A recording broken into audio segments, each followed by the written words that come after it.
2022년 9월 14일 서울의 심장부를 관통하는 지하철역은 언제나처럼 무수한 발걸음으로 붐비고 있었습니다. 수많은 사람들이 서로의 어깨를 스치며 각자의 집으로 발길을 재촉하던 평범하고도 일상적인 가을밤이었습니다. 하지만 그 평온한 풍경의 이면, 차갑고 습한 타일이 깔린 역사의 구석진 사각지대에는 숨을 죽인 채 서 있는 서늘한 그림자가 있었습니다. 누구의 시선도 닿지 않는 어둠 속에서 그는 마치 거미줄을 쳐놓고 먹잇감을 기다리는 포식자처럼 미동조차 하지 않은 채 무려 70분이라는 긴 시간을 버텼습니다. 수백만 명의 군중이 스쳐 지나가는 동안 그가 맹목적으로 노린 것은 오직 단 하나의 표적이었습니다. 그리고 지하철의 차가운 기계음이 모든 백색 소음을 집어삼키던 그 순간, 누군가의 평범했던 내일은 영원히 지워지고 말았습니다. 가장 안전해야 할 대중교통의 중심지에서 잔혹하고도 조용한 사냥이 시작된 것입니다. 이 사건을 끝까지 파헤친 형사들이 어떤 벽에 부딪혔고 추악한 이면의 진실을 어떻게 끌어냈는지 알고 싶다면 지금 바로 구독하고 듣고 싶은 사건 이름 댓글로 남겨주세요. 사건 당일 밤, 시계바늘이 20시 56분을 가리키고 있을 무렵이었습니다. 서울 신담역, 하루에도 수십만 번씩 스크린도어가 열리고 닫히는 그곳에서 날카로운 기계음이 무겁게 가라앉은 정적을 찢어발겼습니다. 역사 내 여자 화장실 내부에 설치된 비상벨이 미친 듯이 울리기 시작한 곳입니다. 그것은 단순한 시스템 오작동이나 취객의 난동을 알리는 가벼운 소음이 아니었습니다. 절망의 끝자락에서 간절하게 뻗은 누군가의 마지막이자 처절한 구조 요청이었습니다. 신고를 접수한 관할 지구대 대원들과 영무원들이 다급하게 무전을 치며 현장으로 뛰어갔습니다. 그들의 다급한 발소리가 역사의 차가운 타일 위로 요란하게 울려 퍼졌고, 무전기를 굳게 쥔 형사들의 손끝에는 이미 설명할 수 없는 불길한 예감이 짙게 맴돌고 있었습니다. 현장에 도착한 경찰관들의 눈앞에 펼쳐진 광경은 참혹할 정도로 고요하고 끔찍했습니다. 폴리스 라인이 쳐지기 전 가장 먼저 도착한 이들이 목격한 것은 일상의 평범한 공간이 순식간에 돌이킬 수 없는 악몽으로 변해버린 순간이었습니다. 차가운 바닥에는 제복을 입은 한 젊은 여성이 쓰러져 있었고, 그녀는 이미 깊고 어두운 심연 속으로 가라앉고 있었습니다. 생명의 불씨가 서서히 꺼져가는 그 절망적인 현장 바로 옆에는 이 모든 비극을 만들어낸 장본인이 영무원들과 지나가던 시민들에 의해 제압되어 있었습니다. 수사관들을 가장 경악하게 만든 것은 바로 용의자의 태도였습니다. 수많은 강력사건 현장을 누벼온 베테랑 형사들의 경험에 비추어 볼 때 보통의 범죄자라면 극도의 흥분 상태에서 거칠게 저항하거나 현실을 부정하며 패닉에 빠져 도망치려 발버둥치기 마련입니다. 그러나 제압당한 그는 짐승처럼 날뛰지도 구차한 변명을 늘어놓지도 않았습니다. 그저 모든 상황을 체념한 듯, 아니 오히려 자신이 그토록 원하던 목적을 완벽하게 달성했다는 듯 기괴할 정도로 차분하게 바닥에 엎드려 있었습니다. 초동 수사팀이 신속하게 다가가 그에게 수갑을 채우고 미란다 원칙을 고지하는 긴박한 순간에도 남자의 호흡은 놀랍도록 일정하고 평온했습니다. 곧바로 관할 경찰서의 과학수사대가 현장 감식을 위해 투입되었고, 현장 보존을 위해 노란색 폴리스 라인이 겹겹이 쳐졌습니다.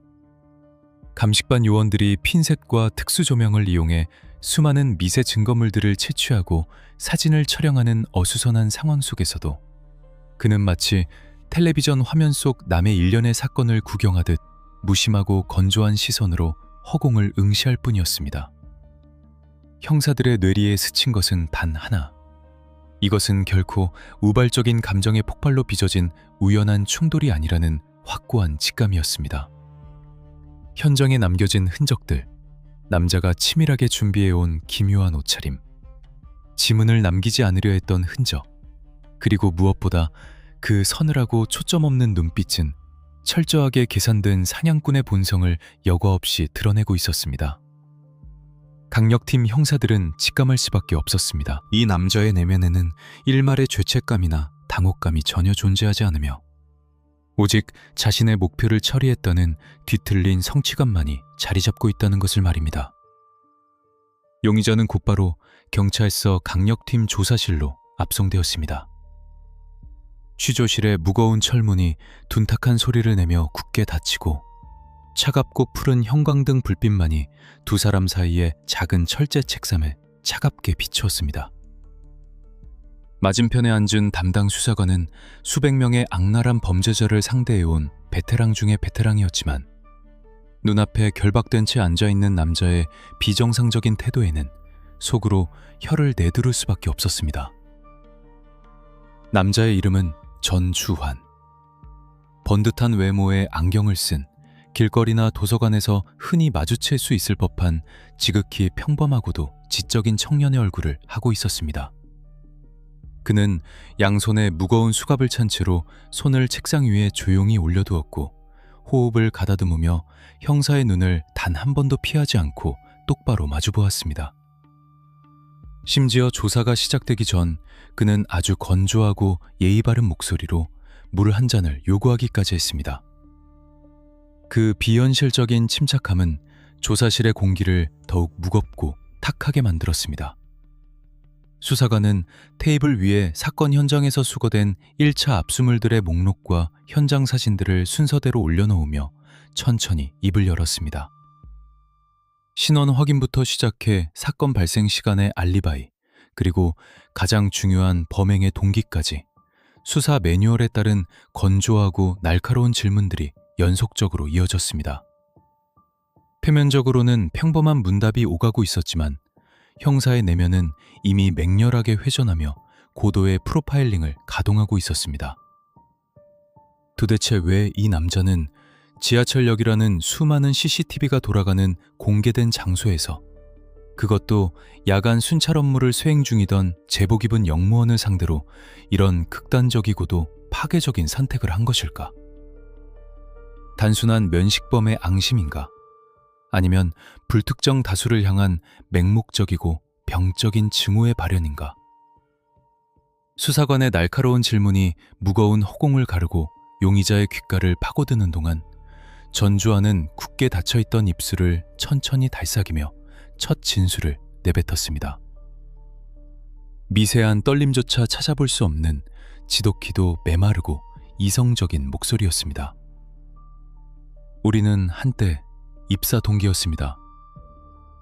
그 짧고도 건조한 한마디가 취조실의 공기를 순식간에 영하로 얼어붙게 만들었습니다.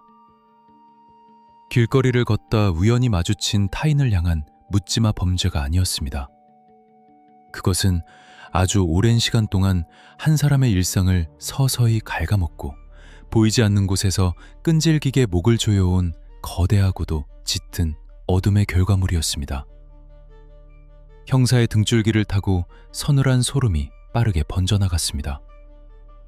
이것은 단순한 개인적 원한 관계를 넘어서는 집요하고도 파괴적인 심리적 지배와 통제, 그리고 지독한 집착의 소용돌이가 이 사건의 기저에 무겁게 깔려 있음이 직감적으로 느껴지는 순간이었습니다.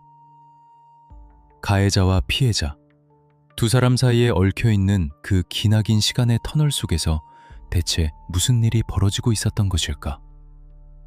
왜 전도 유망했던 한 청년은 자신의 동료를 영원한 침묵 속에 가두는 돌이킬 수 없는 끔찍한 선택을 온전한 정신으로 실행에 옮겨야만 했는가?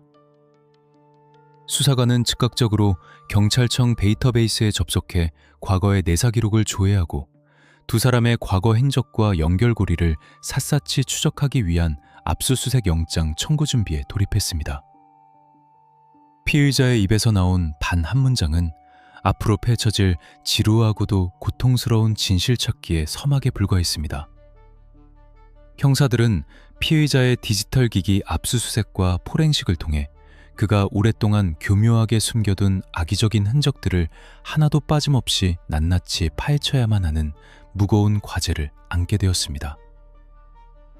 사건 현장 주변과 지하철역 내부의 수많은 CCTV 영상들이 실시간으로 확보되고 있었지만 진정한 1급 증거는 차가운 카메라 렌즈에 찍힌 물리적 행동 그 너머, 즉 보이지 않는 데이터의 바닷속에 깊숙이 숨겨져 있을 것이 분명했습니다. 이 사람의 영혼을 철저하게 파괴하고 일상을 붕괴시키기 위해 이 지능적인 남자가 얼마나 치밀하고 악독하게 거미줄을 쳐놓았는지 당시의 형사들은 아직 그 깊이를 상상조차 하지 못하고 있었습니다.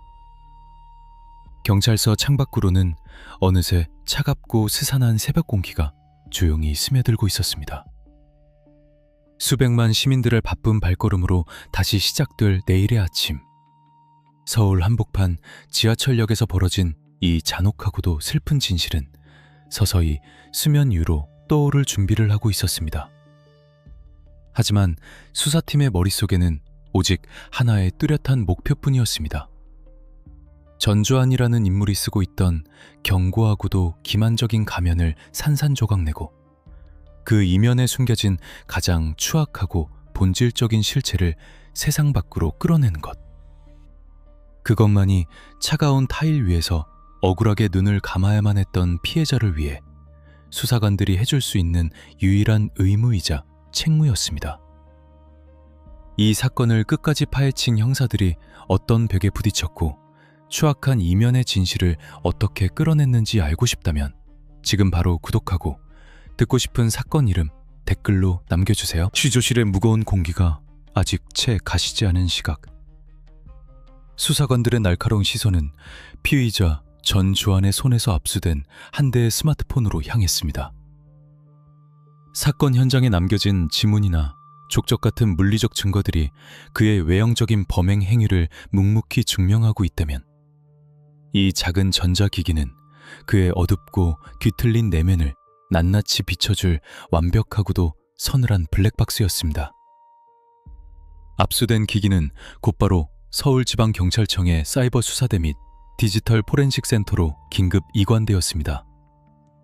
포렌식 요원들이 굳기게 닫힌 잠금 장치를 해제하고 데이터 추출 및 복구 프로그램의 실행 버튼을 누르자 모니터 화면 위로 차가운 진행률 표시줄이 천천히 차오르기 시작했습니다. 이 과정은 단순한 전자기기 데이터 복구를 넘어 한 인간이 다른 인간의 평범한 일상을 어떻게 집요하게 파괴해왔는지 그 지옥 같은 타임라인을 역추적하는 고통스럽고도 치열한 수사의 첫걸음이었습니다. 과거의 기록을 들여다보기 위해 형사들은 두 사람의 교집합이 처음 형성된 2019년으로 내사에 초점을 맞췄습니다. 그해 전주환과 피해자는 서울교통공사라는 같은 직장에 나란히 합격한 입사 동기였습니다. 경찰이 압수수색을 통해 입수한 전주환의 인사기록과 주변인들의 진술조서는 수사관들을 깊은 딜레마와 분노에 빠지게 만들었습니다. 서류상으로 나타난 그는 우리 사회가 보편적으로 요구하는 기준을 충실히 따른 지극히 평범하고 성실한 엘리트 청년의 가면을 완벽하게 쓰고 있었기 때문입니다. 그는 과거 공인회계사 시험에 합격할 만큼 뛰어난 지적 능력을 갖추고 있었고 단정한 외모와 조용한 성격으로 주변 동료들의 큰 의심을 사지 않는 겉보기에 흠잡을 데 없는 인물이었습니다. 하지만 수사팀에 합류한 범죄심리 분석관, 즉 프로파일러들이 그의 기록을 교차 검증하며 도출해낸 결론은 소름 끼치도록 달랐습니다. 그의 내면 깊은 곳에는 타인을 자신의 완벽한 통제 아래 두어야만 직성이 풀리는 극단적인 자기애적 성향, 이른바 나르시시즘이 거대한 똬리를 틀고 있었습니다. 자신은 남들보다 우월하며 자신이 원하는 것은 수단과 방법을 가리지 않고 반드시 가져야 한다는 그 오만하고도 위험한 자의식이 훗날 벌어질 끔찍한 비극의 씨앗을 품고 있었던 것입니다. 몇 시간에 걸친 정밀한 디지털 포렌식 작업 끝에 피의자가 교묘하게 삭제했던 데이터들이 하나둘씩 모니터 위로 쏟아져 나오기 시작했습니다. 복구된 통신 기록과 메신저 내역을 들여다보던 포렌식 요원들과 담당 형사들의 얼굴은 점차 참담하게 굳어갔습니다. 화면을 가득 채운 것은 일방적이고도 폭력적인 텍스트의 파도였습니다. 무려 300여 건에 달하는 메시지들이 온전히 그 끔찍한 모습을 드러냈습니다. 그것은 직장 동료로서의 일상적인 안부나 평범한 호감의 표현이 결코 아니었습니다. 답변이 없는 상대방을 향해 쉴 새 없이 쏟아낸 회자들은 시간이 지날수록 점점 더 노골적인 강요와 억압으로 변질되어 있었습니다. 왜 내 연락을 피하느냐? 당장 만나주지 않으면 후회하게 만들겠다는 식의 일방적인 언어들은 피해자의 숨통을 서서히 조여오는 보이지 않는 족쇄와도 같았습니다. 수사관들은 마우스의 스크롤을 내릴 때마다 피해자가 홀로 견뎌야 했을 그 길고 어두운 공포의 무게를 고스란히 느낄 수 있었습니다. 그러나 포렌식 팀이 발견한 가장 끔찍하고도 결정적인 1급 증거는 따로 있었습니다.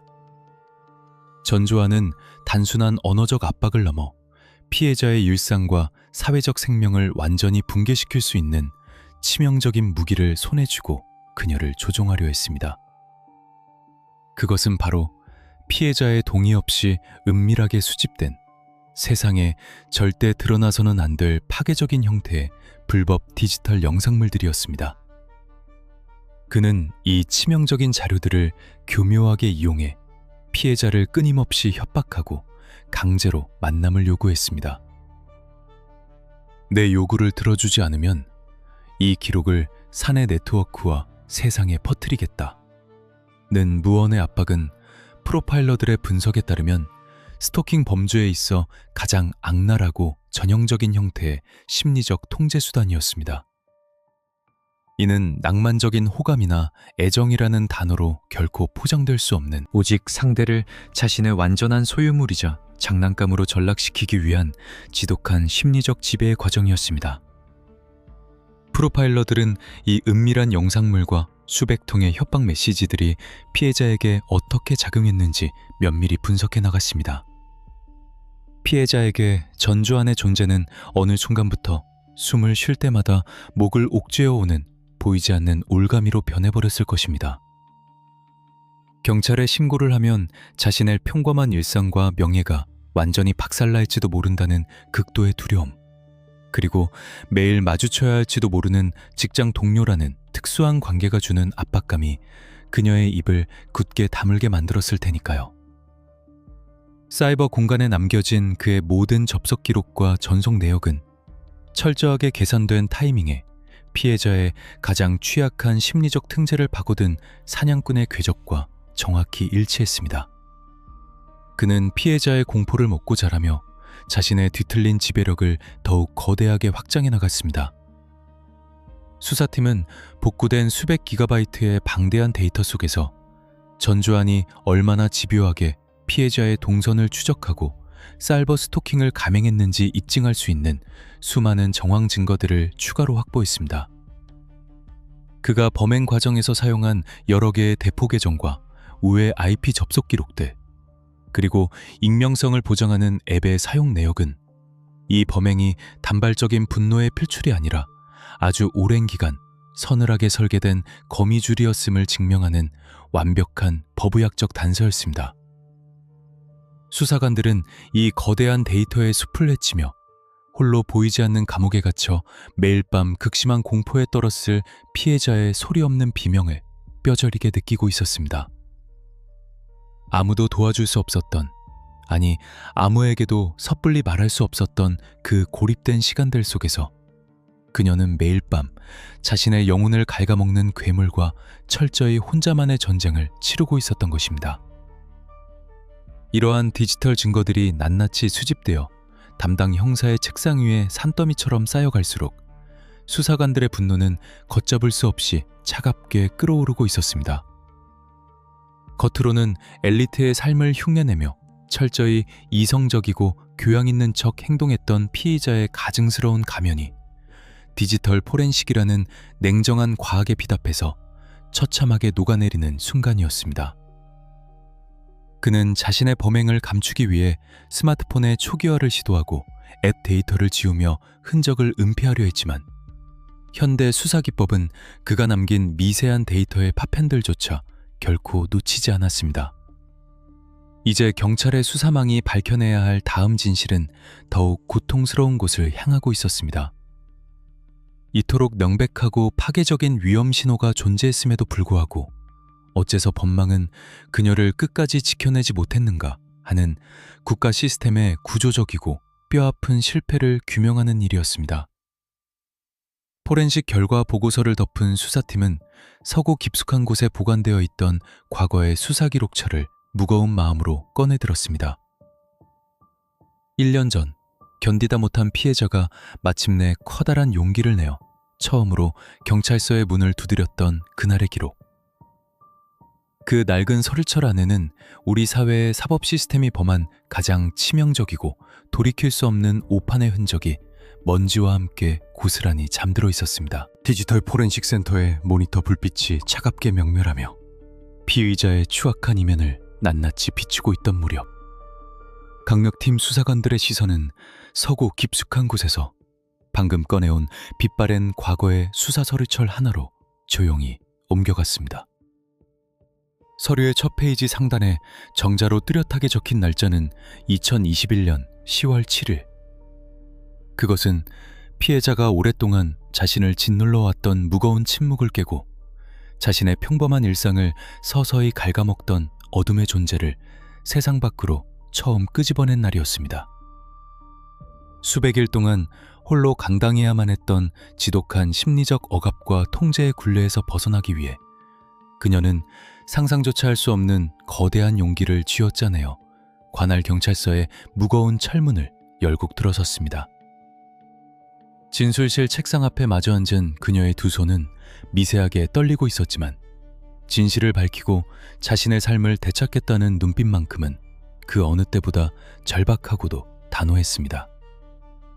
그녀가 조심스럽게 내민 증거물들, 즉 전주 안으로부터 쉴 새 없이 전송된 협박 메시지 내역과 불법 촬영물의 존재가 고스란히 담긴 이동식 저장 장치는 한 인간이 다른 인간의 영혼을 어떻게 무참히 짓밟고 있었는지를 증명하는 가장 명백하고도 소름 끼치는 1급 증거였습니다.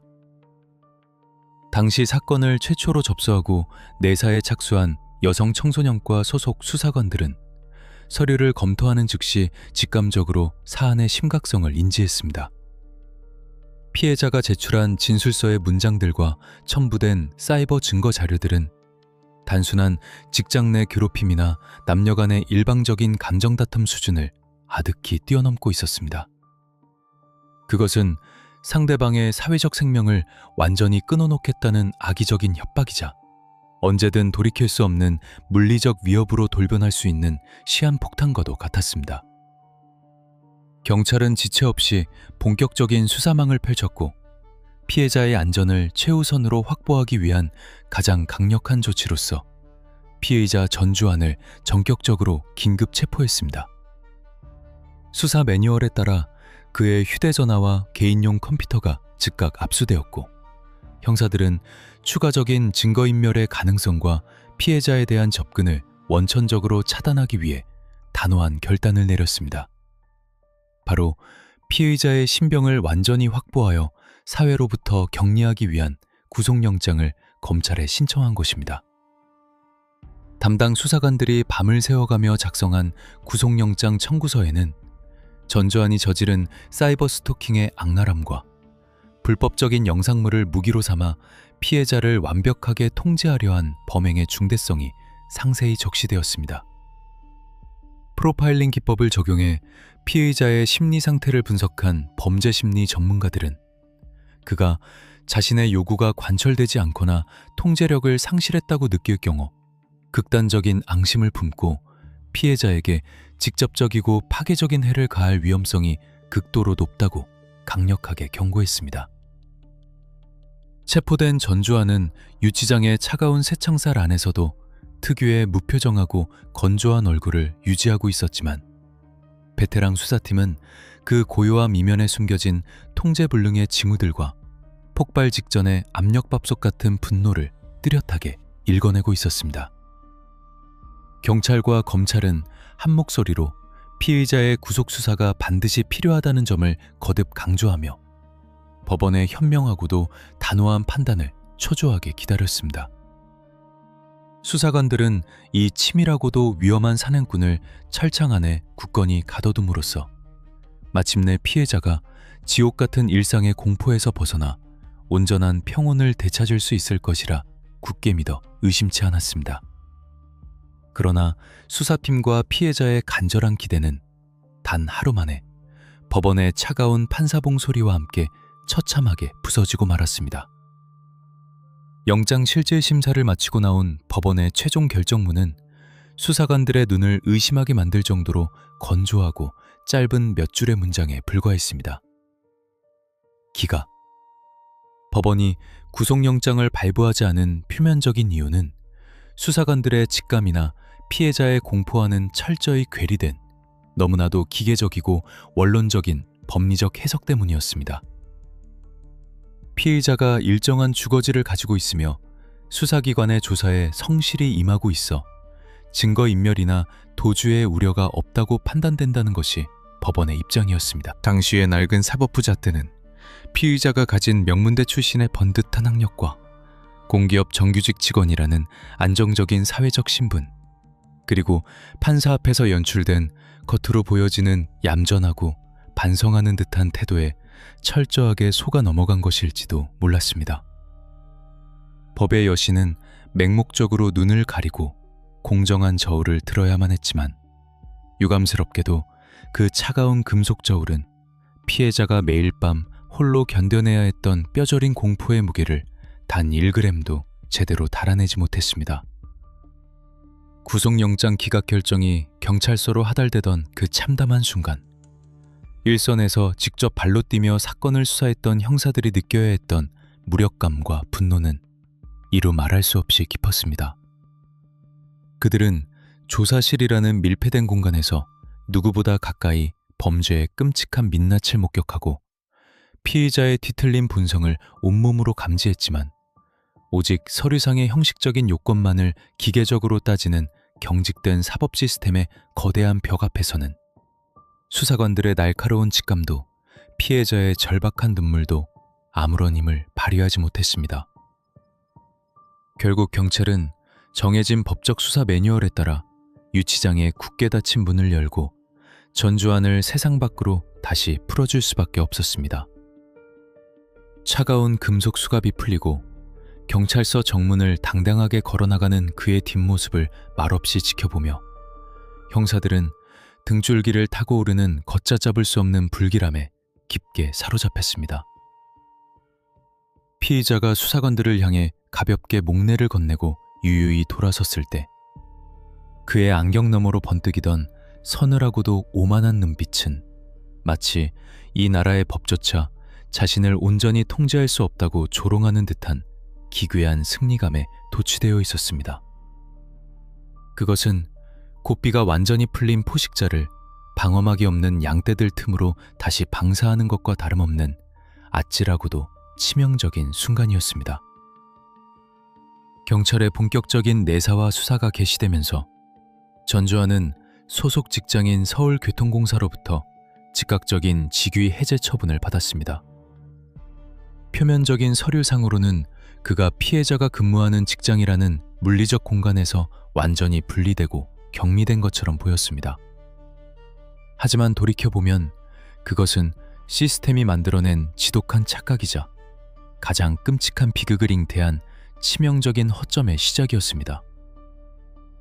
직장이라는 최소한의 사회적 테두리마저 잃어버리고 바닥으로 추락한 그는 이제 더 이상 잃을 것이 없는 위험한 상태가 되었고 내면 깊숙한 곳에 억눌려 잠재되어 있던 맹목적인 분노와 앙심은 더욱 통제하기 힘든 거대한 괴물로 무럭무럭 자라나기 시작했습니다. 영장이 기각된 직후 경찰은 만일의 사태를 대비해 피해자에게 위치 추적이 가능한 긴급 호출용 스마트워치를 지급하고 112 시스템에 안심 주소를 최우선으로 등록하는 등 가용한 모든 신변보호 조치를 긴급하게 가동했습니다. 하지만 수십 명의 전담 경찰 인력이 24시간 내내 한 사람의 곁을 그림자처럼 밀착해서 지켜주지 않는 이상 이러한 사후 약방문식의 제도적 장치들은 그저 범행이 발생한 이후에나 그 흔적을 기록하는 차가운 기계장치에 불과했습니다. 평범한 일상 속으로 교묘하게 숨어들어 언제 어디서 나타날지 모르는 보이지 않는 그림자를 완벽하게 막아내기엔 모든 것이 턱없이 역부족이었습니다. 과거의 빛바랜 기록처를 무겁게 덮으며 형사들은 짙고도 뜨거운 한숨을 길게 내쉬었습니다. 시간을 다시 그때로 되돌릴 수만 있다면 무슨 수를 써서라도 그날 법원의 안일한 기각결정을 뒤집고 그 서늘한 눈빛의 남자를 빛이 들지 않는 어두운 독방에 영원히 가두고 싶었을 것입니다. 돌이켜보면 2021년 10월 법원의 그 건조하고 기계적인 구속영장 기각 판결은 피해자의 운명을 파국으로 몰아넣은 서서히 집행되는 간접적인 사형 선고나 다름없는 치명적인 오판이었습니다. 피의자에게는 자신의 집요한 추적과 통제가 범죄가 아닐 수도 있다는, 혹은 법망을 얼마든지 비웃으며 빠져나갈 수 있다는 오만하고도 위험한 면죄부를 쥐어준 격이 되고 말았습니다. 수사팀에 합류한 범죄 심리학자들은 바로 이 지점, 법의 통제가 느슨해진 그 찰나의 순간에 전주환의 심리 상태가 돌이킬 수 없는 어두운 강을 건넜을 것이라고 냉철하게 지적합니다. 공권력의 미온적인 제지에서 완벽하게 벗어난 사냥꾼은 이제 자신의 인생을 망친 원인이라는 뒤틀린 명분 아래 그 분노의 화살을 오롯이 자신을 경찰에 신고한 피해자 한 사람에게로 집중시켰습니다. 엉성한 사회의 보호막이 거쳐버린 서늘한 빈자리에서 그는 누구의 방해도 받지 않고 오직 자신만의 잔혹한 심판을 실행에 옮기기 위한 깊고 긴 침묵 속으로 서서히 잠적해 들어갔습니다. 구속영장이 기각되고 유치장에 무거운 철문을 유유히 걸어나간 그날부터 모든 비극의 마침표가 찍힌 파국의 그날까지 걸린 시간은 정확히 314일이었습니다. 달력의 숫자가 하루하루 무심하고 건조하게 넘어가는 동안 수사관들이 훗날 방대한 수사 기록을 바탕으로 되짚어본 이 314일이라는 시간은 결코 단순한 기다림이나 반성의 연속이 아니었습니다. 그것은 한 인간의 깊은 내면에서 자라난 아기가 이성을 완전히 집어삼키고 돌이킬 수 없는 파멸의 카운트다운을 시작한 끔찍한 잠복기이자 준비기였습니다. 법망의 느슨한 틈새를 비웃으며 일상으로 돌아간 피의자는 겉으로는 아무 일도 없었다는 듯 고요한 척 숨을 죽이고 있었지만 수사팀이 나중에 확보한 증거와 프로파일링 결과는 그의 머릿속에서 얼마나 소름 끼치는 톱니바퀴가 돌아가고 있었는지를 적나라하게 증명해 주었습니다. 피해자에게는 이 314일이 언제 다가올지 모르는 보이지 않는 위협 속에서 하루하루 피를 말리는 고통스러운 유예 기간이었지만, 가해자에게는 자신의 뒤틀린 목적을 가장 완벽하게 달성하기 위해 때를 기다리는 서늘한 사냥의 시간이었던 것입니다. 프로파일링 부서의 범죄 심리 분석관들이 전주환의 재판 과정과 심리 상태를 역추적하며 내린 결론은 수사관들의 등줄기를 서늘하게 만들기에 충분했습니다. 일반적인 범죄자라면 수사기관의 혹독한 내사를 받고 재판에 넘겨지는 일련의 과정 속에서 극도의 불안감을 느끼거나 자신의 과오를 뼈저리게 반성하기 마련입니다. 그러나 철저한 나르시시스트적 성향을 지니고 있던 그는 자신이 저지른 짓을 객관적으로 되돌아보기는커녕 자신의 완벽했던 인생에 치명적인 흠집을 낸 대상에 대한 맹렬하고도 맹목적인 증오만을 독버섯처럼 키워가고 있었습니다. 직위 해제로 인해 회사에 출근하지 못한 채 고립된 방 안에서 홀로 시간을 보내며 그는 끝없이 자신의 불행을 합리화했습니다. 자신의 집요한 스토킹이나 치명적인 디지털 증거물들이 문제의 원인이라고 인정하는 대신 나를 경찰에 신고해서 이 모든 사달을 만든 피해자에게 모든 책임을 전가하는 극단적인 인지 왜곡 상태에 빠져든 것입니다. 그의 내면에서는 이미 선악의 기준이 완전히 붕괴되어 있었고 오직 자신이 입은 피해를 철저하게 갚아주겠다는 비정상적인 보상 심리만이 무섭게 타오르고 있었습니다. 법정에서의 지루한 공방은 해를 넘겨 2022년까지 이어졌습니다. 피해자는 변호인을 선임하고 법정에 출석할 때마다 고개를 숙이고 수십 장의 반성문을 제출하며 판사 앞에서 교묘하게 뉘우치는 척 완벽한 연기를 펼쳤습니다. 겉으로는 사법 시스템의 권위 앞에 순종하는 평범하고 나약한 피고인의 모습을 연출했지만 수사팀이 훗날 압수수색을 통해 분석한 그의 이면은 전혀 달랐습니다. 2022년 8월 18일 마침내 검찰은 재판부를 향해 그가 저지른 지속적인 스토킹과 불법 차량물 유포 협박의 죄질이 매우 불량함을 강력하게 지적하며 그에게 징역 9년이라는 무거운 중형을 구형했습니다. 법정에 울려 퍼진 징역 9년이라는 숫자는 전두환의 오만하고도 거대한 자아를 산산조각내는 결정적인 방아쇠이자 루비콘 강을 건너게 만든 치명적인 도화선이 되었습니다. 징역 9년. 이 차갑고 묵직한 구형량 앞에서 전두환은 비로소 자신이 설계해온 인생이 완전히 끝장났다는 냉혹한 현실을 직면하게 되었습니다. 과거 공인회계사 시험에 합격할 정도로 두뇌가 명석했고 굴지의 공기업에 입사해 탄탄대로를 걸으며 남들의 부러움을 살 줄 알았던 자신의 화려한 미래가 차가운 교도소의 콘크리트 바닥 위에서 산산이 부서질 위기에 처한 것입니다. 프로파일러들은 바로 이 8월 18일을 기점으로 그의 심리 상태가 일방적인 집착에서 완전한 제거로 급격하게 전환되었다고 분석했습니다. 그는 수십 년의 징역형을 살고 나와 사회적 낙인이 찍힌 채 비참하게 살아갈 자신의 모습을 도저히 용납할 수 없었습니다. 어차피 내 인생이 여기서 멈춰야 한다면 나를 이 지경으로 만든 그 원인 제공자 역시 영원히 이 세상에서 지워버리겠다는 극단적이고도 파괴적인 결론에 도달한 것입니다. 선고 공판 기일은 한 달 뒤인 2022년 9월 15일로 지정되었습니다. 이제 그에게 남은 시간은 한 달 남짓뿐이었습니다. 수사관들이 이 무렵의 통신 기록과 인터넷 접속 내역을 정밀하게 포렌식하여 분석한 결과 매우 기묘하고도 섬뜩한 패턴이 확인되었습니다. 그토록 집요하게 피해자에게 연락을 시도하고 주변을 맴돌며 족적을 남기던 그의 디지털 궤적이 어느 순간 거짓말처럼 뚝 끊긴 것입니다. 피해자의 입장에서는 그 끔찍했던 괴롭힘이 드디어 끝난 것일지도 모른다는 아주 작은 안도감을 느꼈을지도 모를 일입니다.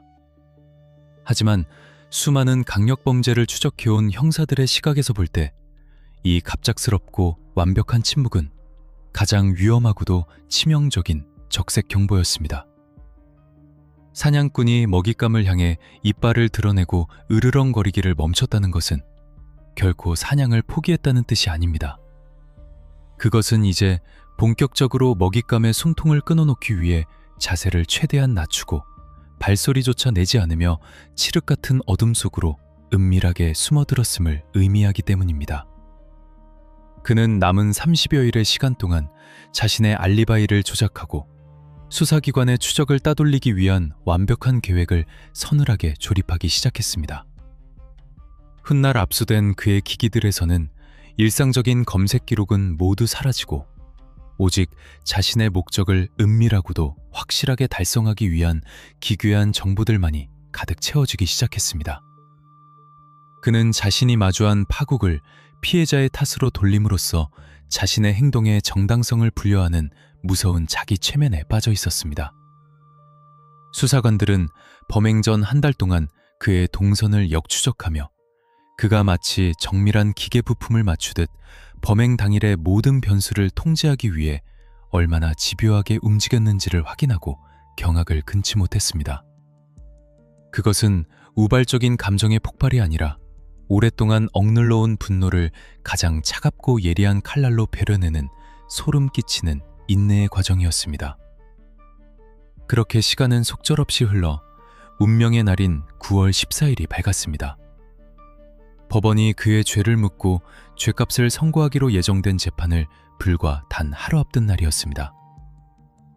전주환의 달력에는 이미 오래전부터 이 9월 14일이라는 날짜 위에 짙고 붉은 동그라미가 그어져 있었을 것이 분명합니다. 그는 법의 심판대 위에 서기 직전 스스로 재판관이자 집행관이 되어 자신만의 잔혹한 판결을 직접 실행에 옮기기로 결심한 상태였습니다. 수사관들이 파헤친 진실에 따르면 그는 이 완벽한 범행을 위해 단 하나의 오차도 허용하지 않으려 했습니다. 이제 수사팀의 시선은 그가 굳게 잠긴 공기업의 내부망을 어떻게 뚫고 들어가 피해자의 위치를 향해 정확히 다가갈 수 있었는지, 그 치명적인 시스템의 균열을 추적하는 데 집중되고 있었습니다. 아무도 눈치채지 못한 사이 314일 동안 멈추지 않고 째깍거리던 파멸의 시계바늘은 마침내 그 끔찍한 끝을 향해 마지막 1분 1초를 넘어가고 있었습니다. 수사팀이 마주한 가장 크고 서늘한 의문은 바로 어떻게 였습니다. 범행 당일인 9월 14일 밤, 수많은 역과 교대 근무의 복잡한 변수 속에서 피의자 전주환은 도대체 어떻게 피해자의 정확한 근무지와 순찰 동선을 마치 손바닥 들여다보듯 꿰뚫고 있었던 것일까? 지하철역이라는 공간은 하루에도 수십만 명의 인파가 쉴 새 없이 교차하는 거대한 미로와도 같습니다. 우연한 마주침이라고 하기에는 그의 발걸음이 향한 궤적이 너무나도 오차 없이 완벽했고, 피해자의 야간 순찰 시간에 맞춰 정확히 잠복을 시작한 타이밍은 소름 끼치도록 정교했습니다. 이 미스터리를 풀기 위해 서울지방경찰청 사이버수사대와 디지털 포렌식팀은 그의 행적이 남겨진 데이터의 심해를 다시 한번 차갑게 잠수해 들어갔습니다. 그리고 수사관들이 그의 노트북과 스마트폰에서 추출해낸 수만 건의 접속 로그 기록을 시간대별로 교차 검증하는 순간, 취조실의 무거운 공기보다 더 답답하고 절망적인 탄식이 수사본부 전체를 무겁게 짓눌렀습니다. 그것은 단순히 한 개인의 치밀한 악의를 넘어서는 너무나도 허망하고 치명적인 사회 시스템의 거대한 구멍이 적나라하게 입을 벌리고 있었기 때문입니다. 포렌식 요원들이 며칠 밤을 새워가며 복구한 모니터 화면에 띄운 것은 다름 아닌 서울교통공사의 사내 인트라넷 접속 기록이었습니다. 전주환은 이미 수사기관의 강력한 조사를 받으며 소속 직장에서 직위 해제 처분을 받은 상태였습니다. 가장 상식적인 행정 시스템과 기업 보안 매뉴얼에 따르면 소속 직원이 중대한 비위나 범죄 혐의로 직무에서 배제될 경우 그 즉시 사내 내부망에 대한 모든 접근 권한과 아이디가 철저하게 차단되어야 마땅했습니다. 하지만 경찰이 압수수색 영장을 통해 확보한 시스템의 현실은 너무나도 참담하고 무기력했습니다. 서류상으로는 그를 직장에서 물리적으로 배제시키고 격리하는 데 성공한 것처럼 보였지만 정작 가장 중요한 정보의 바다로 향하는 사이버 보안의 문빗장은 활짝 열려 있었던 것입니다. 전주환은 자신의 기존 사번과 비밀번호를 입력하는 것만으로 아무런 제지나 경고 알림 없이 수많은 직원들의 개인정보와 세부적인 근무 일정이 담긴 내부 시스템에 유유히 접속할 수 있었습니다. 수사관들은 직위 해제 처분이 내려진 이후에도 무려 4차례나 내부망에 은밀하게 침입한 그의 서늘한 로그인 기록을 멍하니 바라보며 굳게 믿었던 시스템의 안일함이 어떻게 한 인간을 가장 완벽한 타깃으로 전락시켜버렸는지 뼈저리게 실감해야 했습니다. 그가 활짝 열린 보안망을 통해 집요하게 검색하고 추적한 것은 오직 단 한 사람, 바로 피해자의 세부적인 근무표였습니다. 그는 사내 직원 조회 시스템을 악용하여 피해자가 최근 어느 역으로 발령을 받았는지, 야간조와 주간조의 교대 패턴이 어떻게 돌아가는지, 그리고 가장 취약하고 인적이 드문 시간대인 저녁 시간의 순찰 동선이 정확히 어떻게 짜여 있는지를 낱낱이 파악했습니다. 수사관들이 분초 단위로 확인한 로그 기록에 따르면 자신의 죗값이 결정될 선고 공판을 하루 앞둔 범행 당일인 9월 14일 직전에도 그는 피해자의 스케줄을 재차 확인하며 자신의 차가운 계획에 단 1분의 오차도 발생하지 않도록 철저하게 검증하는 치밀함을 보였습니다. 그녀가 9월 14일 저녁 신당역에서 야간 근무를 선다는 그 치명적인 사실은 그렇게 그의 머릿속에 가장 확고하고 서늘한 표적으로 깊게 새겨졌습니다. 방어막이 완전히 해제된 엉성한 전산 시스템 속에서 그는 마치 보이지 않는 투명 인간처럼 사내 통신망을 자유롭게 활보하며 자신의 타깃을 향한 가장 효율적이고도 은밀한 접근 경로를 정밀하게 설계해 나갔습니다. 이것은 피해자의 안전을 책임지고 생명줄을 쥐고 있어야 할 거대한 조직이 오히려 가해자에게 가장 날카롭고 치명적인 무기를 쥐어준 것이나 다름없는 뼈아픈 구조적 붕괴였습니다. 그러나 수사팀의 끈질 길긴 포렌식 작업은 단순히 내부망 접속 기록을 확인하는 선에서 멈추지 않았습니다. 그의 웹브라우저 검색 기록과 애플리케이션 설치 및 삭제 내역을 더욱 깊이 파고들수록 이 사건이 결코 선고를 앞두고 한순간에 끓어오르는 감정을 이기지 못해 벌어진 우발적 행위가 아님을 명백하게 증명하는 차갑고도 소름 끼치는 디지털 증거들이 무더기로 쏟아져 나왔습니다. 그는 범행을 결심한 순간부터 자신의 알리바이를 교란하고 경찰 수사기관의 추적을 완벽하게 따돌리기 위해 고도로 계산된 회피 행동들을 단계적으로 준비하고 있었습니다. 가장 먼저 그의 스마트폰에서는 자신의 실제 위치를 완전히 다른 지역으로 위장할 수 있는 불법적인 GPS 조작 애플리케이션을 여러 차례 다운로드하고 테스트하는 적이 발견되었습니다. 이는 훗날 경찰의 위치 추적이나 통신 기지국 조회를 무력화시키고 자신은 전혀 다른 곳에 있었다는 알리바이를 조작하려는 고도의 지능적인 은폐 시도였습니다. 나아가 그는 평소 사용하던 신용카드나 교통카드를 범행 전후로 사용할 경우 경찰의 광범위한 수사망에 자신의 동선이 즉각적이고도 정확하게 노출된다는 사실을 누구보다 잘 인지하고 있었습니다. 그래서 그는 인터넷 포털 사이트를 통해 범행 전 수사기관의 추적 흔적을 남기지 않고 현금을 인출하는 방법, 그리고 도심 곳곳에 설치된 수많은 방범용 CCTV의 사각지대를 피하는 동선 등을 치밀하게 검색하며 자신만의 차갑고 완벽한 시나리오를 완성해 나갔습니다.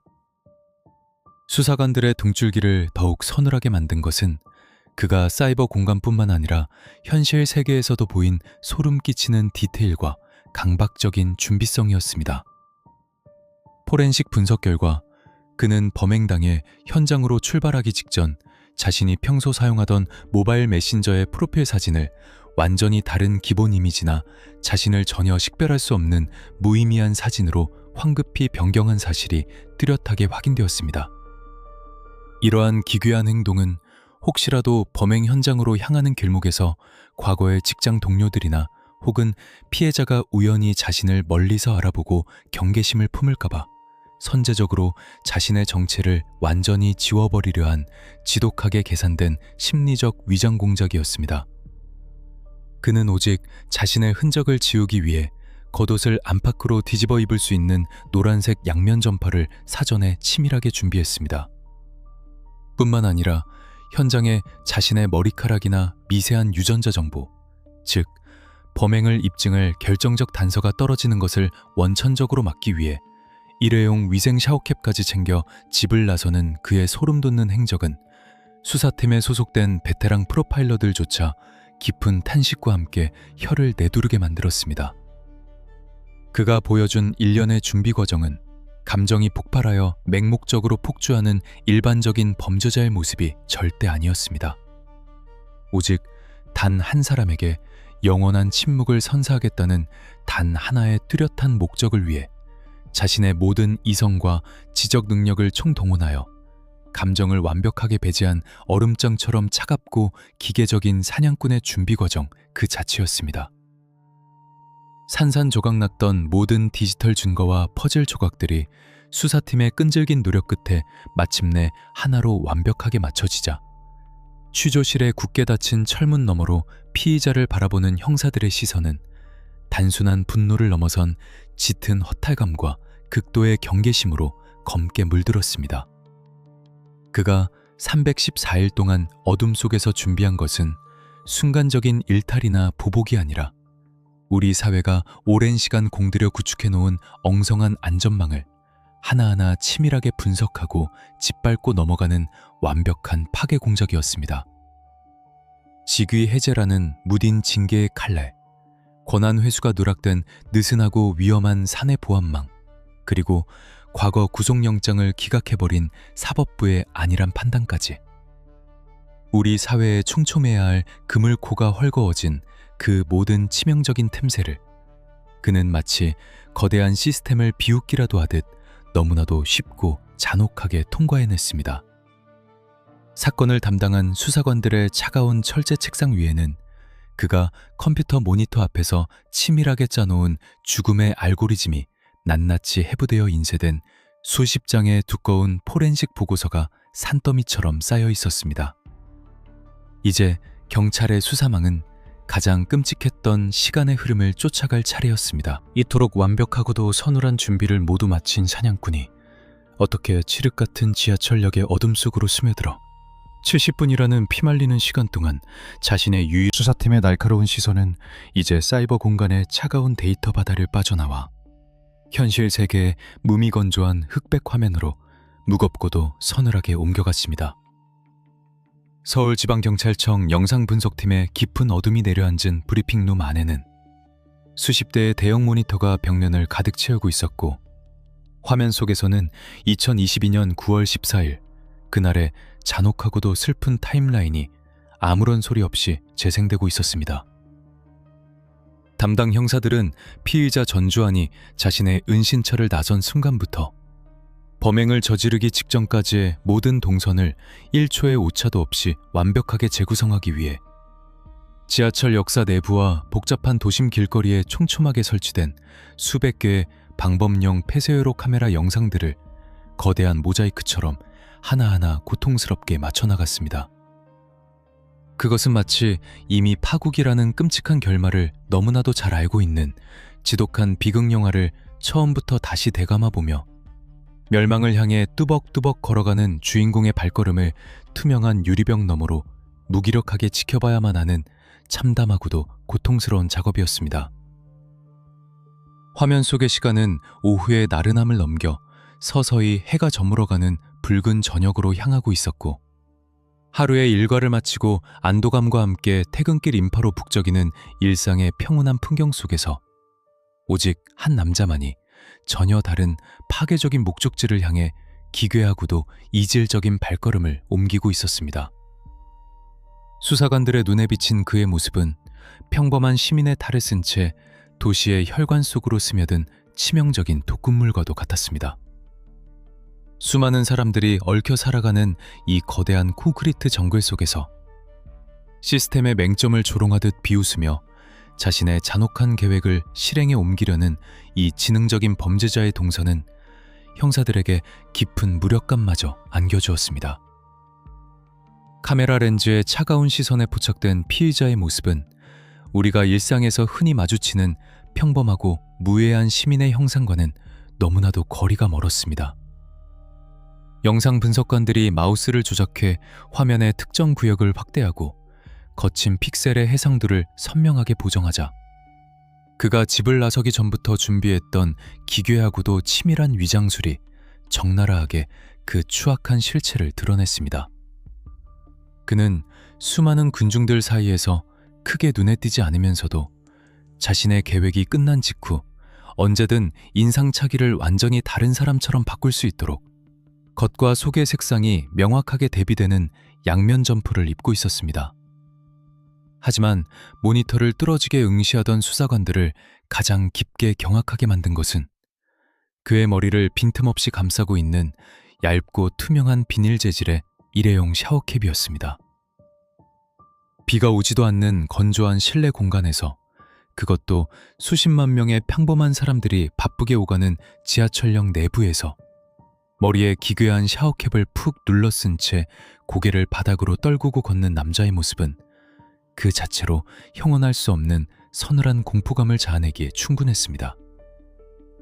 수많은 흉악범들의 심리를 꿰뚫어 보았던 베테랑 형사들과 프로파일러들은 단 1초의 망설임도 없이 그의 악랄한 의도를 정확하게 간파해냈습니다. 그것은 자신이 거쳐간 현장에 단 한 가닥의 머리카락이나 미세한 피부 각질, 즉 범죄를 빼도 박도 못하게 입증할 단 하나의 미세한 유전자 정보조차 절대 남기지 않겠다는 지독할 정도로 철저하고 냉혹한 증거인멸의 사전작업이었습니다. 이는 순간적인 감정의 통제를 잃고 폭발해버린 우발적인 충돌이나 다툼이 아니라 오직 단 한 사람의 인생을 향해 가장 완벽하고도 차가운 마침표를 찍겠다는 포식자의 지능적이고 서늘한 선전포고와도 같았습니다. 치밀하게 짜인 동선 추적의 결과 피의자가 자신의 은신처를 벗어나 가장 먼저 음침한 모습을 드러낸 곳은 비극의 최종 무대가 된 신당역이 아니었습니다. 그는 사전에 보안이 뚫린 엉성한 사내 내부망을 통해 집요하게 알아낸 피해자의 이전 근무지, 즉 그녀가 과거에 야간 순찰구역으로 담당했던 또 다른 지하철역으로 먼저 향하는 교활함을 보였습니다. 흑백의 모니터 속에서 그는 넓은 승강장 구석과 복잡한 개찰구 주변을 배회하며 무언가 잃어버린 물건을 애타게 찾는 사람처럼 신경질적인 움직임을 보였습니다. 주변 시민들의 의심스러운 시선을 교묘하게 피하기 위해 시야가 가려진 두꺼운 콘크리트 기둥 뒤나 웅웅거리는 소음을 내는 자판기 옆에 좁고 어두운 틈새에 자신의 몸을 숨긴 채 지나가는 제복 입은 영무원들의 얼굴을 하나하나 뚫어지게 관찰하는 그의 기괴한 행동은 이미 인간으로서의 최소한의 이성을 상실한 사냥꾼의 맹목적인 집요함을 여과 없이 보여주고 있었습니다. 하지만 그곳에서 자신이 그토록 원하던 목표물을 발견하지 못하자 뱀처럼 차갑게 가라앉아 있던 그의 발걸음은 일순간 눈에 띄게 조급하고 불안해지기 시작했습니다. 그는 등 뒤를 살피며 주머니에서 스마트폰을 황급히 꺼내들어 무언가를 다급하게 검색하고 확인하는 모습이 영내 방범 카메라에 고스란히 잡혔습니다. 수사팀은 바로 그 치명적인 순간 그가 다시 한번 누구의 제지도 받지 않고 활짝 열려있는 사내 인트라넷 전산망에 은밀하게 접속하여 피해자의 당일 정확한 야간 근무지가 신당역이라는 사실을 최종적으로 확인했음에 뼈저리게 직감할 수 있었습니다. 표적의 정확한 위치 좌표가 그의 뒤틀린 뇌리 속에 확정되자마자 화면 속 남자의 무거운 발걸음은 일말의 인간적인 망설임이나 주저함도 없이 지하철의 차가운 금속성 레일을 따라 다음 목적지를 향해 무자비하게 움직이기 시작했습니다. 신당역으로 향하는 지하철 객차 내부에 탑승한 전주환의 모습은 겉보기에는 피곤에 지친 평범한 승객들 사이에 조용히 섞여 있었지만 그 주변의 공기만은 숨이 막힐 듯한 묘한 긴장감과 불쾌한 이질감을 끊임없이 뿜어내고 있었습니다. 하루의 고된 노동을 마치고 피곤한 몸을 시트에 기대어 스마트폰에 가벼운 영상을 보거나 눈을 감고 꾸벅꾸벅 조는 선량한 사람들 틈바구니에서 오직 그만이 미동조차 하지 않은 채 굳게 닫힌 입술과 차가운 표정으로 허공의 한 점을 매섭게 응시하고 있었습니다. 영상 분석관들은 조작 패널의 다이얼을 돌려 화면을 일시 정지시키고 어두운 객차 조명 아래 빛나는 그의 눈빛을 수십 배로 정밀하게 확대해 보았습니다. 두꺼운 안경 렌즈 너머로 번뜩이는 그의 시선에는 자신이 앞으로 저지를 끔찍한 행동에 대한 두려움이나 한 가닥의 양심적인 망설임 따위는 전혀 존재하지 않았습니다. 그곳에는 오직 자신이 314일 동안 어둠 속에서 세워둔 잔혹하고도 완벽한 계획을 단 1초의 오차도 없이 기계적으로 실행해내야 한다는 맹목적인 집착만이 얼음장처럼 차갑게 굳어 있었습니다. 일정한 간격으로 덜컹거리는 열차의 규칙적인 진동 속에서 그는 겉옷의 깊은 주머니 속에 두 손을 찌르듯 밀어넣은 채 그 안에 무언가를 뼈마디가 하얗게 질리도록 꽉 쥐고 있었습니다. 모니터를 뚫어지게 바라보던 형사들은 그 어두운 주머니 속에 도대체 어떤 서늘하고 파괴적인 물건이 숨겨져 있는지 너무나도 잘 알고 있었기에 영상을 확인하는 내내 턱끝까지 차오르는 깊은 탄식과 마른 침을 삼키며 끓어오르는 극도의 분노를 간신히 억눌러야만 했습니다. 열차가 마침내 운명의 장소인 신당역 승강장에 미끄러지듯 들어서고 차가운 기계음과 함께 스크린 도어가 좌우로 열리는 순간 마치 봉인되어 있던 지옥의 문이 열리듯 그 서늘하고도 거대한 그림자가 역사의 밝은 인공조명 아래로 아무런 소리 없이 스며들기 시작했습니다. 신당역의 개찰구를 빠져나온 피의자는 곧바로 자신의 목적을 달성하기 위한 장소로 조급하게 직행하지 않았습니다. 그는 마치 적진의 한가운데 투입되어 사전에 지형 지물을 완벽하게 숙지하고 온 고도로 훈련된 정찰병처럼 역사 내부의 복잡한 통로 구조와 천장에 매달린 방범용 CCTV 카메라들의 렌즈 방향, 그리고 사각지대의 위치를 본능적으로 계산하고 파악하며 천천히 뱀처럼 주변을 맴돌았습니다. 수십 대의 카메라들이 서로 다른 각도와 높이에서 그의 불길한 동선을 조각조각 비추며 따라붙고 있었지만 그는 교묘하게 카메라의 정면 시선을 회피하고 챙이 있는 모자와 기괴한 샤워캡의 각도를 조절하며 철저하게 고개를 숙인 채 이동하는 치밀함을 보였습니다. 그렇게 역사를 배회하며 사냥감의 동선을 파악하던 그의 발걸음이 마침내 멈춰선 곳은 역사 내 여자 화장실로 향하는 좁고 으슥한 타일 복도의 한쪽 구석. 조명빛이 닿지 않아 그림자가 짙게 깔린 곳이었습니다. 그곳은 바쁘게 지나가는 일반 시민들의 시선이 잘 닿지 않는 완벽한 사각지대이면서도 순찰 업무를 돌며 화장실을 의무적으로 확인해야만 하는 피해자의 동선을 한눈에 파악하고 가장 가까운 거리에서 습격할 수 있는 치명적이고도 완벽한 매복 지점이었습니다. 형사들의 눈앞에 펼쳐진 모니터 화면 속 우측 상단의 시간 표시는 이제 돌이킬 수 없는 사건 발생을 불과 1시간 남짓 남겨둔 저녁 7시 40분경을 무심하게 가리키고 있었습니다. 바로 이 시점부터 경찰청 브리핑룸의 공기는 마치 깊은 심해로 가라앉은 잠수함 내부처럼 숨막힐 듯한 무거운 정적으로 짓눌리기 시작했습니다.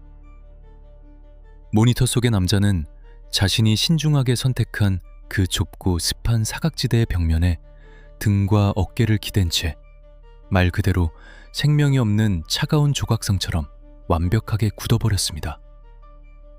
10분, 20분, 30분, 그리고 50분이 넘어가도록 모니터 우측 상단의 시간은 무심하고도 잔인하게 흘러갔지만 카메라 렌즈에 잡힌 그의 자세는 놀라울 정도로 단 한 번의 흐트러짐이나 흔들림이 없었습니다. 이따금 화장실을 이용하기 위해 복도를 걸어 들어오는 일반 시민들이나 다른 영무원들이 그의 앞을 무방비 상태로 스쳐 지나갈 때면 그는 짐승처럼 어깨를 움츠리고 몸을 더욱 차가운 타일 벽 쪽으로 밀착시키며 자신의 불길한 존재감을 칠흑 같은 어둠 속으로 완벽하게 지워버렸습니다. 무려 70분이라는 길고도 끔찍한 시간. 그것은 평범한 일상을 살아가는 누군가에게는 스마트폰을 보며 금세 흘려보낼 수 있는 찰나의 기다림일 수도 있지만 단 하나의 끔찍한 목적을 품고 숨을 죽인 포식자에게는 자신의 모든 아드레날린과 본능을 통제해야 하는 피를 말리는 고도의 집중 시간이었습니다. 수사관들은 화면 속의 초침이 한 칸씩 움직일 때마다 차오르는 극한의 긴장감에 무의식적으로 주먹을 꽉 쥐고 숨을 죽여야만 했습니다. 화면 속에서 그를 지나쳐 바쁘게 오가는 수백 명의 사람들은 불과 자신들의 몇 미터 떨어진 어둠 속에 얼마나 위험하고 파괴적인 악의의 덩어리가 숨을 죽이고 도사리고 있는지 전혀 알지 못한 채 그저 자신들의 평범한 일상의 발걸음을 재촉하고 있을 뿐이었습니다. 이 70분의 정적은 폭풍이 몰아치기 직전의 고요함보다 수백 배는 더 서늘하고 공포스러운, 악마가 자신의 무대를 세팅하고 커튼이 오르기만을 기다리는 지옥의 카운트다운과도 같았습니다. CCTV 화면에는 오직 무성영화처럼 소리 없는 움직임만이 기록되고 있었지만 영상을 분석하던 수사관들의 귓가에는 마치 터질 듯한 초침 소리가 환청처럼 울려 퍼지는 듯했습니다. 단 한 번의 기침 소리, 단 한 번의 불필요한 움직임조차 허락하지 않는 이 기괴한 잠복은 그가 얼마나 깊은 증오와 뒤틀린 목적의식에 사로잡혀 있었는지를 적나라하게 증명하는 가장 명백한 수사적 증거 그 자체였습니다. 저녁의 번잡함이 조금씩 가라앉고 시계바늘이 오후 8시 50분을 훌쩍 넘긴 시각, 마침내 화면의 좌측 한 구석에서 수사관들이 그토록 가슴을 졸이며 지켜보던 익숙한 제복의 실루엣이 나타나기 시작했습니다. 형광 반사띠가 부착된 안전조끼를 입고 손에 손전등을 든 채 묵묵히 자신의 야간 순찰 업무를 돌고 있던 피해자의 가녀린 모습이 카메라의 시야에 들어온 것입니다.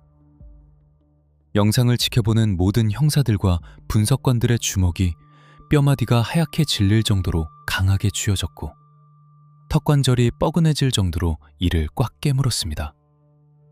누구라도 당장 저 흑백의 화면 속으로 유리창을 깨고 뛰어들어가 그녀의 어깨를 붙잡고 발걸음을 멈춰 세우고 싶은 간절한 충동에 휩싸였지만 이미 차갑게 기록되어 버린 과거의 데이터는 그 어떤 뜨거운 눈물이나 간절함으로도 결코 되돌릴 수 없는 잔혹한 현실이었습니다. 피해자는 자신의 직업적 사명과 임무를 다하기 위해 평소와 다름없는 성실하고도 일상적인 걸음걸이로 그 끔찍한 그림자가 도사리고 있는 문제의 복도를 향해 조금씩 다가가고 있었습니다. 그리고 그녀의 그림자가 사각지대의 경계선을 넘어선 바로 그 순간 70분이라는 긴 시간 동안 마치 죽은 듯이 미동조차 없던 어둠 속의 남자가 천천히, 아주 천천히 고개를 들며 꿈틀거리기 시작했습니다.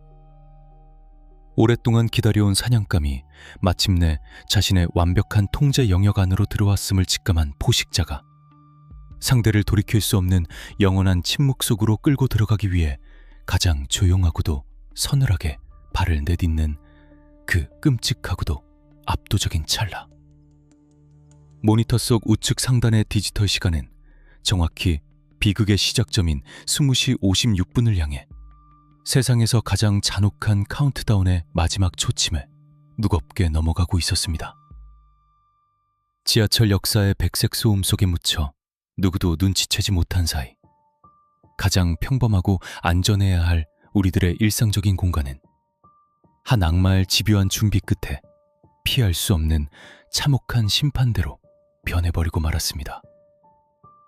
이제 다음 화면으로 넘어가는 클릭 한 번에 수사관들은 직면하고 싶지 않은 가장 고통스러운 진실의 무게를 온전히 감당해야만 했습니다. 20시 56분. 운명의 시간이 차가운 타일 위로 무겁게 내려앉았습니다. 순찰 동선에 따라 역사 내 여자 화장실 내부를 점검하기 위해 피해자가 조심스럽게 발걸음을 옮긴 바로 그 찰나였습니다. 70분이라는 억겁의 시간 동안 완벽한 사각지대에서 숨을 죽이고 있던 거대한 그림자가 마침내 먹잇꽃감을 포착한 뱀처럼 소리 없이 미끄러져 나왔습니다. 빛과 어둠의 경계가 무너지는 데는 단 1초의 시간도 채 걸리지 않았습니다. 피해자가 뒤에서 다가오는 불길한 기운을 미처 감지하기도 전에 남자는 자신이 314일 동안 벼려온 가장 차갑고 잔혹한 악의를 단숨에 쏟아냈습니다. 물리적인 묘사조차 무의미할 만큼 그것은 압도적이고 일방적인 어둠의 범람이었습니다. 가장 일상적이고 평온해야 할 대중교통의 중심지는 순식간에 그 누구의 시선도 닿지 않는 벗어날 수 없는 밀폐된 지옥으로 돌변하고 말았습니다. 그러나 훗날 수사관들이 확보한 현장의 진실 속에서 가장 눈부시고도 처절하게 빛난 것은 가해자의 치밀한 악랄함이 아니라 피해자가 마지막 순간에 보여준 숭고하고도 위대한 용기였습니다.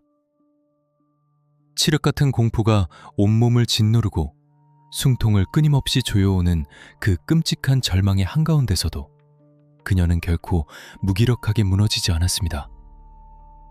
자신의 생명력이 서서히 어둠 속으로 빨려 들어가는 것을 직감하는 극단의 고통 속에서 그녀가 마지막 남은 모든 힘과 의지를 쥐어짜내어 뻗은 손끝은 자신을 덮친 괴물을 향한 무의미한 저항이 아니었습니다. 그 절박한 손끝은 흔들림 없이 화장실 벽면에 설치된 비상벨을 향하고 있었습니다. 띠리링. 고막을 찢을 듯한 날카롭고 다급한 경고음이 텅 빈 화장실 내부를 넘어 역사 전체로 미친 듯이 울려 퍼지기 시작했습니다. 그것은 단순히 자신을 살려달라는 한 나약한 인간의 애처로운 비명이 아니었습니다.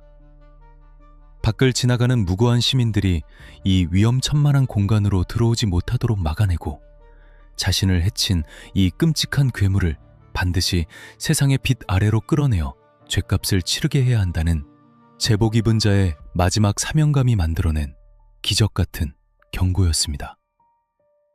그 처절하고도 숭고한 울림 덕분에 외부를 순찰 중이던 영무원들과 지나가던 시민들이 즉각적으로 현장의 이상을 감지하고 뛰어들 수 있었고, 자신의 목적을 달성한 뒤 여유롭게 도주하려던 피의자는 그 자리에서 완벽하게 제압될 수 있었습니다. 만약 그녀의 마지막 손끝이 그 비상벨에 닿지 않았더라면 범인은 치밀하게 준비한 알리바이와 변장 도구들을 이용해 혼란스러운 군중 속으로 유유히 꼬리를 감추고 사라졌을지도 모를 일입니다. 찢어질 듯한 사이렌 소리와 함께 현장에 도착한 구급대원들이 의식을 잃어가는 그녀를 들것에 싣고 가장 가까운 권역응급의료센터로 미친 듯이 내달렸습니다. 요란한 불빛을 번쩍이며 질주하는 구급차 내부에서는 끊임없이 흉부 압박과 심폐소생술이 이어졌고, 병원에 도착한 응급실 의료진 역시 그녀의 가느다란 생명의 끈을 놓지 않기 위해 필사적인 사투를 벌였습니다. 소식을 듣고 현장과 병원으로 흩어져 급파된 수사관들 역시 폴리스 라인을 치고 증거를 수집하는 한편으로 무전기를 굳게 쥐고 기적 같은 생환의 소식이 들려오기만을 간절히 기도하고 또 기도했습니다. 하지만 가혹한 운명은 끝내 그녀의 편이 아니었습니다. 자신을 올가매던 기나긴 공포의 터널을 지나 오직 평범한 일상으로 돌아가 남들처럼 소박하게 숨쉬며 살고 싶었던 한 젊은 여성의 간절한 꿈은 응급실의 차가운 인공조명 아래서 영원한 수면 아래로 가라앉고 말았습니다. 지독한 스토킹의 그림자에 맞서 홀로 외롭고도 처절한 싸움을 이어왔던 그녀는 그렇게 자신의 마지막 임무를 완벽하게 완수한 채 아무런 대답 없는 깊은 침묵의 세계로 호련히 떠나버렸습니다. 현장을 굳게 지키던 동료 영무원들의 무너져 내리는 오열과 한 발 늦게 도착한 형사들의 뼈저린 탄식이 늦은 밤 병원의 무거운 공기를 갈갈이 찢어발겼습니다. 시간은 다시 현재의 경찰서 강력팀 취조실로 돌아옵니다. 취조실 밖에서는 한 젊고 고귀한 생명의 허망한 쓰러짐에 대한 비통함과 경찰 시스템을 향한 분노가 거대한 폭풍처럼 휘몰아치고 있었지만 밀폐된 조사실 내부의 공기만은 기괴할 정도로 차분하고 건조하게 가라앉아 있었습니다. 맞은편 차가운 철제 의자에 결박된 채 앉아있는 피의자 전주환은 험악한 표정의 수사관들을 마주하고도 일말의 동요조차 보이지 않았습니다. 그는 무거운 수갑이 채워진 손으로 테이블 위에 종이컵을 들어올려 천천히 물을 마셨고, 그의 목넘김은 산책을 마치고 돌아온 사람처럼 아주 여유로웠습니다.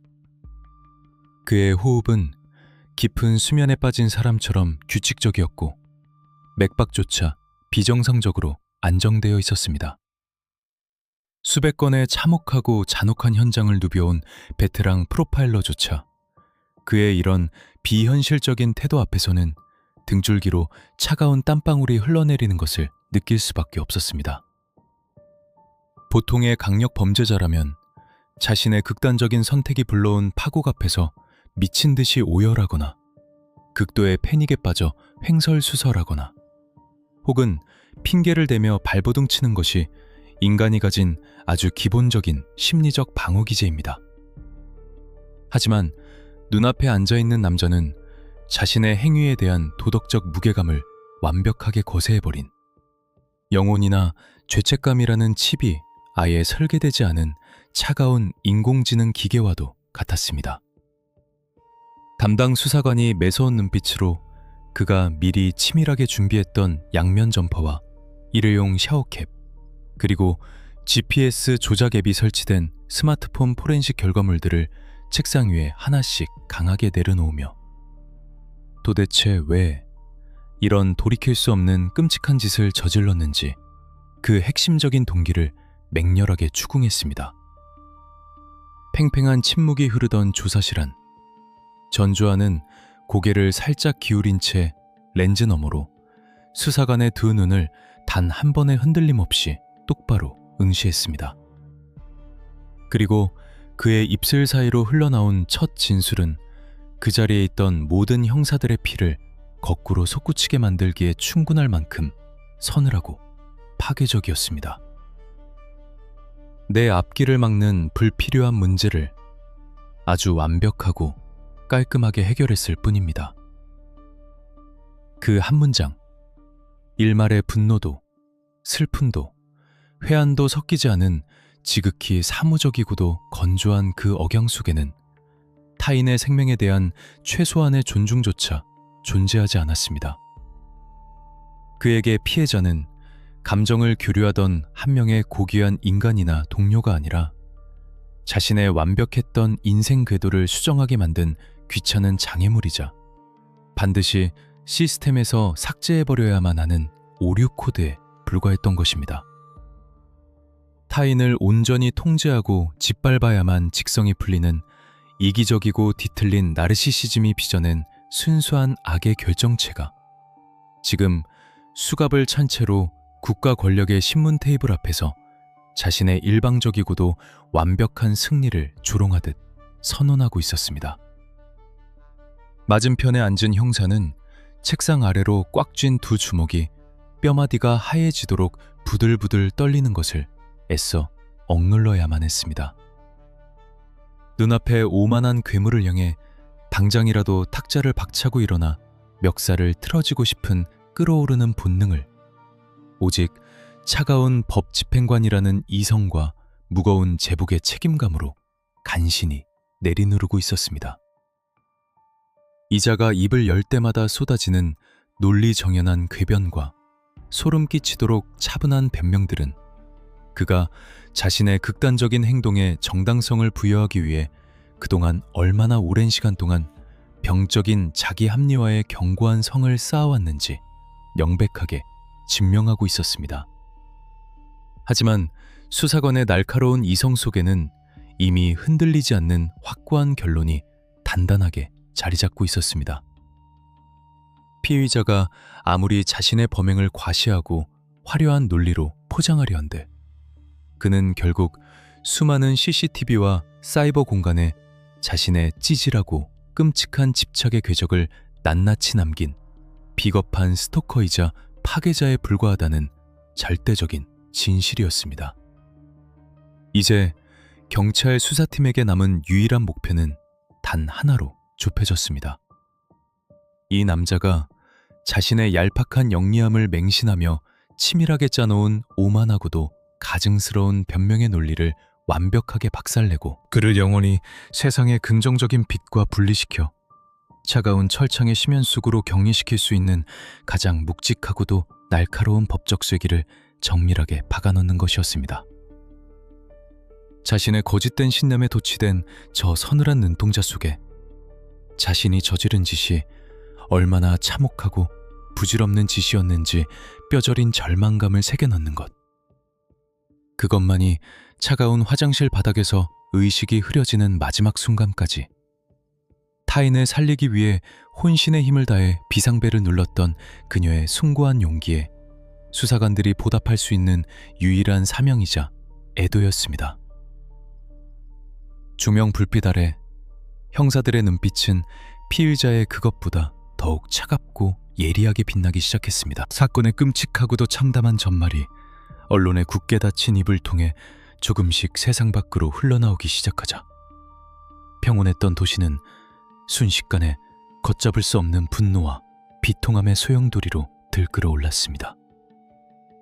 피해자가 홀로 견뎌야 했던 314일간의 지독한 공포와 국가 시스템의 뼈아픈 방관이 낱낱이 보도되면서 대중의 슬픔은 곧 거대한 사회적 분노로 점화되었습니다. 관할 수사기관인 서울경찰청은 사안의 중대성과 범행의 잔혹성, 그리고 유사 범죄에 대한 강력한 예방 효과를 고려하여 즉각 신상정보 공개 심의위원회를 긴급 소집했습니다. 그리고 기나긴 회의 끝에 이토록 치밀하고 악랄하게 한 사람의 일상을 산산조각낸 피의자의 신상을 세상의 밝은 빛 아래로 완전히 끌어내어 만천하에 공개하기로 최종 결정했습니다. 경찰서 정문 앞 차갑게 비 내리는 포토라인에 수백 개의 카메라 플래시가 눈이 멀듯 터지기 시작했습니다. 무거운 수갑을 찬 채 형사들의 양팔에 이끌려 나온 피의자. 마침내 그의 얼굴을 덮고 있던 마스크가 벗겨지고 맨 얼굴이 전국에 생중계되는 순간이었습니다. 전주환, 31세. 영문대를 졸업하고 과거 공인회계사 시험에 합격하기까지 했던 우리 사회가 그토록 칭송에 맞지 않던 번듯하고 엘리트적인 청년의 껍데기. 대중은 화면 속에 비친 그의 모습을 보고 경악을 금치 못했습니다. 길거리를 걷다가 조용한 도서관에서 혹은 출퇴근길 복잡한 지하철 옆자리에서 우연히 스쳐 지나갔을지도 모를 지극히 평범하고 단정한 얼굴.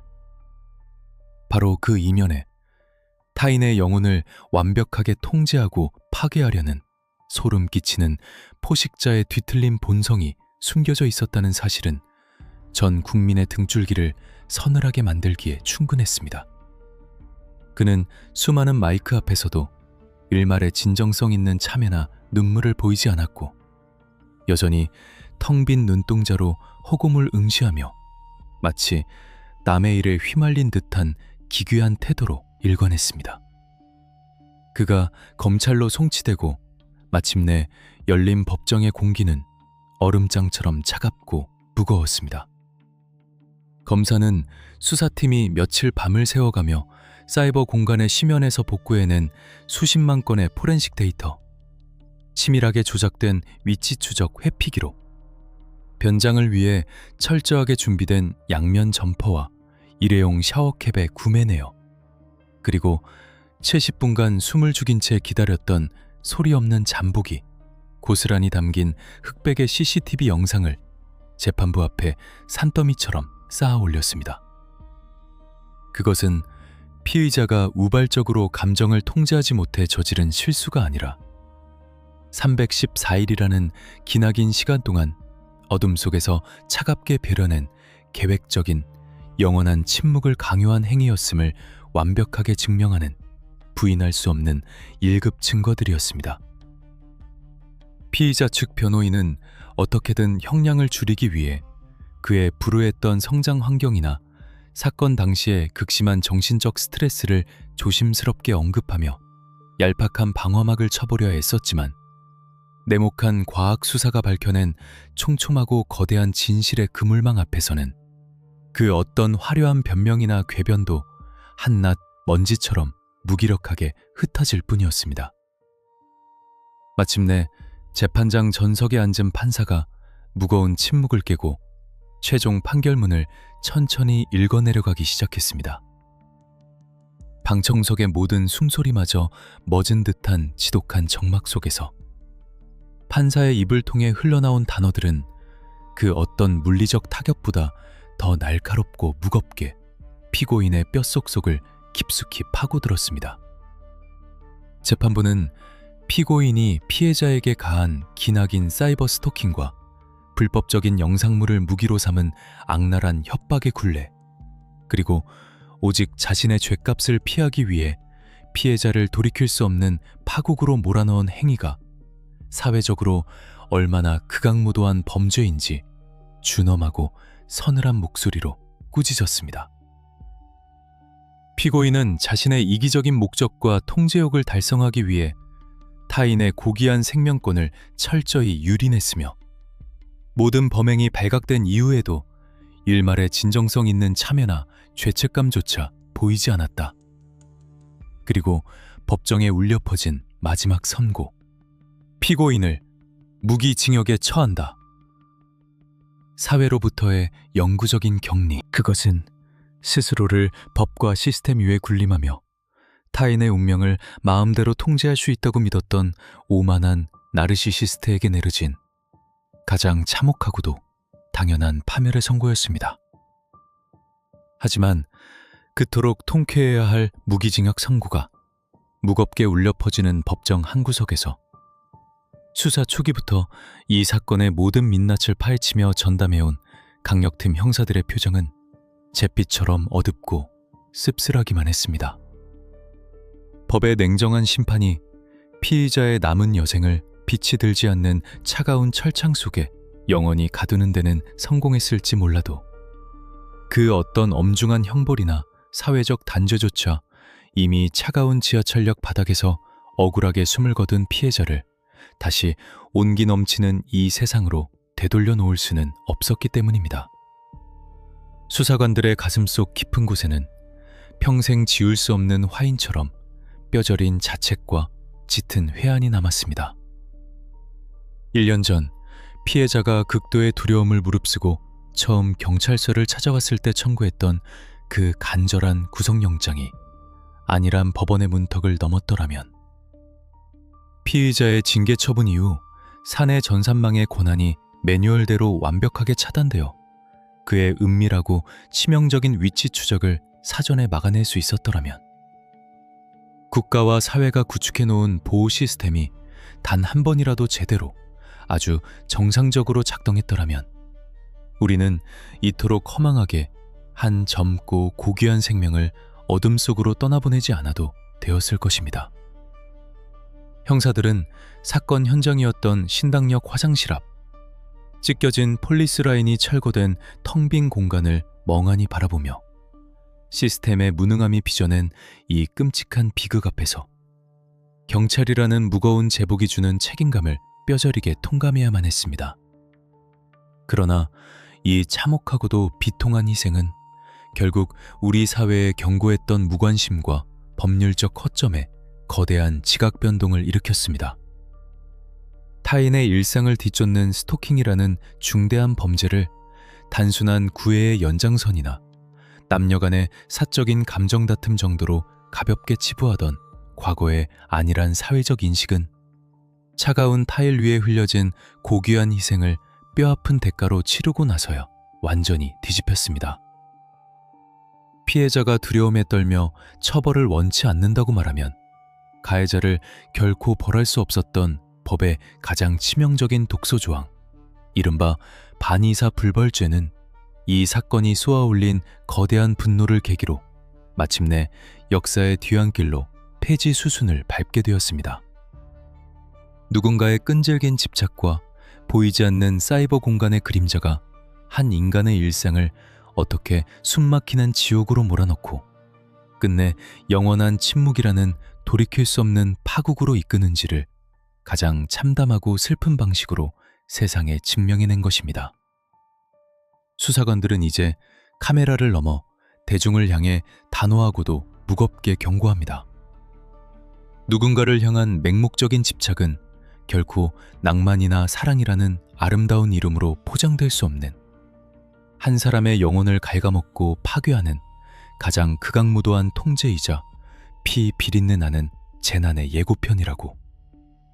아주 미세한 감시의 징후나 불쾌한 집착의 신호라도 절대 가볍게 여기거나 방관하지 말고 침묵 대신 가장 단호하고 강력한 도움을 세상 밖으로 요청해야 한다고 말입니다. 이 비극적인 사건을 끝까지 파헤친 형사들이 어떤 거대한 벽에 부딪혔고 추악한 이면의 진실을 어떻게 끌어냈는지 잊지 않으셨다면 지금 바로 구독하고 다음으로 듣고 싶은 사건 이름 댓글로 남겨주세요. 여러분의 일상 속 작은 경계가 누군가의 소중한 내일을 지켜내는 가장 강력한 방패가 될 수 있습니다.